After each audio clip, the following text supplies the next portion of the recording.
Tuesday, time to talk tunes with our buddy here, Peter Bailey, host of NiteCap on NBCMiami.com.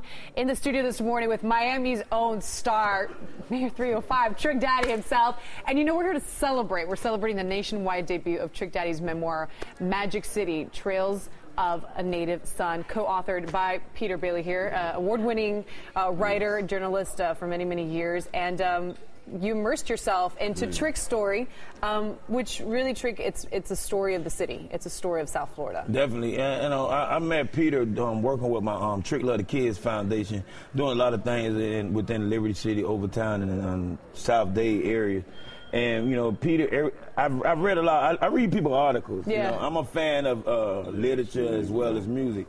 And Peter, he never makes the urban communities look like it's terrible. He always tells a story about how far we've come. And, you know, I wanted to get with Peter and tell him my story and let him speak to people from teachers to pastors to, I got like 30 brothers and sisters. Yeah. So from speak to inmates, like I have best friends that's doing life. Some of the first crack babies in Miami are my best friends. Wow. And so I let him speak to everybody, and I told him my story over 5-6 months time, and we came together with a wonderful story. Hopefully we can get us a movie deal. Yeah, and I know there's plenty of local directors out there that are vying for this story. The story of Miami in that time has been told through many directors' eyes. But let's go back. You said that you sat with Peter for like 5 to 6 months. But Peter, it took you about 3 years to put this book together, right? Yeah, because I mean, Trick, is Trick. You know, he's a pioneer of the South, and his history. I'm rough to deal with. Trick, it's funny because you know we started off this process as a business partner, but now we've become brothers in a sense. And he just opened his life to me. And Trick really wanted to say, Peter, look, it's about my life, but I want Miami. You know, he just has a love for the community. He loves his people. He said, Peter, I want this to be the story of Miami. Yeah. So that meant we had to do more research, you know, historical research. The book actually begins in the McDuffie riots. So Trick was very passionate about his people's story being told. He was very passionate about that. What do we learn about you, Trick, that we don't know already? Other than, it's funny, you said Trick loved the kids. I mean, that's one of the things I think of as a consumer. I've listened to your music. I grew up here in South Florida. I think Trick loved the kids. All right, where did that come from?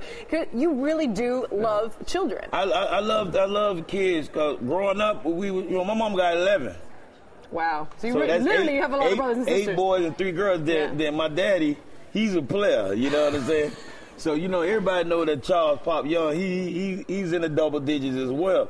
But we grew up on welfare and food stamp, you know. We grew up in the project, so your family was everything to you, you know what I'm saying? And I'm a strong believer in God. You know, you're supposed to put God first, then your family, then you, and I really believe in that, you know what I'm saying? So it was easy for me to come up with a terminology like Trick love the kids, and besides that, I was an adult at a younger age by choice. I was never one of those kids. You know, when kids get a certain age, you have to watch them. They try to dictate. They try to run your household. Yeah. They try to manipulate you. And the average parent out there should know that I'm not interested in being friends with my kids. I want to be their father. You could be friends with your brother and your sisters. You could be friends with your neighbors. You can't be my friend because you're not going to like everything I do or everything I say. And I'm sure because of a lot of your experiences, that you instill that even more so in your kids. You teach through your experiences, which are told here in the book. Of course. It was very seldom that I came to something in life that I wanted, whether it was a bicycle or a piece of jewelry or clothes. I told my mama, you get the girl stuff and I'm going to go out and do whatever I have to do to get the boy stuff. So that's the difference. I don't need to show to the crowd. It's funny, the first time I met Trick was at his toy drive in December of '07. And I show up and Trick gave me a spatula. He said, bro, if you're not here to cook for these kids, I don't know what you're doing here. Yeah. Because, you know, Peter think he's got this basketball friend. He think he's the hump. Think I'm smooth. I'm a smooth brother. I need you to feed the kids and hand out toys. Get to work. Get to work.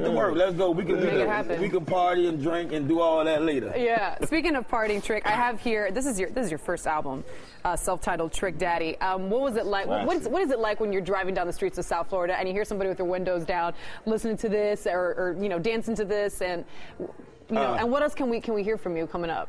Well, yesterday I hosted 99 Jams, of course, and everybody was calling like, yeah, they playing Trick Daddy. And of course, our average radio station in the program is only playing 21 records in one day span.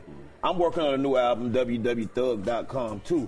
My thing is, I want to do more, you know, the South, we was always considered as booty shaking, bass music. I want to do more music about life. More music about, you know, the struggle, to let them not putting it on the pedestal, but to say that every kid doesn't have to go to prison as a teenager like I did. Every kid doesn't have to try drugs to know the outcome of the addiction of drugs, you know what I'm saying? And every young girl don't have to sell their body to be something in life, you know what I'm saying? You're a beautiful, attractive woman. Thank you. You ain't got no see-throughs on and no minis. You're dressing sexy, and that's what it's about, and that's what the book is about. You got to understand, I lived through 3 Category 5 hurricanes and 2 major riots, not including in the joint. So that's very, you know what I'm saying, very big. I remember in 1992, my second time going to prison, and I turned on the TV once the TV went to working and everything was missing. Yeah. That's a horrible feeling, you know what I'm saying? I couldn't help myself, I couldn't help nobody. And I don't want no kids these days. Parents, I want the parents to know all children deserve their Christmas. They deserve their memories, their pictures. Take their pictures. Let them have fun. Let them laugh. And let them eat until they can't eat no more. Yeah. Good stuff. You know, Trick, you have quite a story which is told here through your eyes and Peter Bailey's words. And a new album coming out as well. So look out for all of that really great stuff. You can meet Trick Daddy and Peter Bailey tonight at 7 o'clock right at Pembroke Pines, Barnes and Nobles there. So go check them out. Say hi. And we're going to have you back to talk about that new album, Trick Daddy. That'll work. I'm with that. All right.